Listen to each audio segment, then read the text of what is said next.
తుఫాన్ ప్రభావంతో పంట నష్టపోయి గిట్టుబాటు ధర లేక తీవ్ర ఇబ్బందులు పడుతున్నామని బాపట్ల జిల్లా అద్దంకి నియోజకవర్గం కొర్సపాడు మండలం గుడిపాడు గ్రామానికి చెందిన రైతు రామారావు బీటీవీ ఎదుట వాపోయారు. చిక్కుళ్ళు పొగాకు పంట సాగు చేసి తుఫాన్ ప్రభావంతో అప్పుల పాలయ్యామని ఆయన ఆవేదన వ్యక్తం చేశారు. గత 4 సంవత్సరాల నుంచి ప్రభుత్వం నుండి ఎలాంటి సబ్సిడీ రుణాలు రాకపోగా డ్రిప్పులు కూడా ఇవ్వలేదని రామారావు వాపోయారు. ప్రభుత్వం స్పందించి సబ్సిడీ నిధులు మంజూరు చేసి పంటకు గిట్టుబాటు ధర కల్పించాలని ఆయన కోరారు. రామారావు అంటే మా పేరు.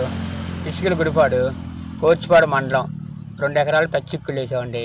2 ఎకరాలు పచ్చిక్కులు వేసినా కూడా ఇప్పటికీ సేలు కోలుకోలేదు. ఎండు తెగుళ్ళు ఇవన్నీ ఎండిపోతూ ఉన్నాయి.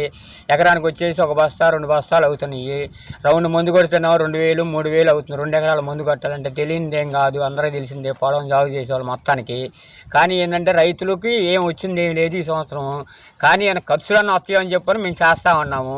ఆ ఖర్చులు కూడా ఏం రావట్లేదు. ఎంత మటుకు వరకేసి చేయలే కోరుకోలేదు. 2 ఎకరాలు పోతాట వేస్తే 2 ఎకరాలు మొత్తం వరకేసింది. మన వాళ్ళు ఎవరు వచ్చి రాసుకున్నా అని చెప్పంటే రాపిద్దాం అంటే ఆ రోజునే వచ్చారు, వాళ్ళు వెళ్ళిపోయారు, ఎవరు రాలేదు. ఆ 2 ఎకరాల పోతాట చూస్తే అట్లా ఉంది. ఈ చిక్కులు చూస్తేనే ఎట్లా ఉంది. దొండపందులు చూస్తేనేమో ఫస్ట్ నుంచి వానలు అయ్యేటప్పటికి ఎర్రదమ్మ తెగుళ్ళు ఇవన్నీ వచ్చినాయండి. కానీ ఇంత మటుకు ఎకరానికి అయ్యి 1 బస్తా 1/2 బస్తా అవుతున్నాయి. అయ్యేదో ఇంట్లోకి ఖర్చులు ఆ మందులకి వాటికి ఇలా జరుగుతుందండి.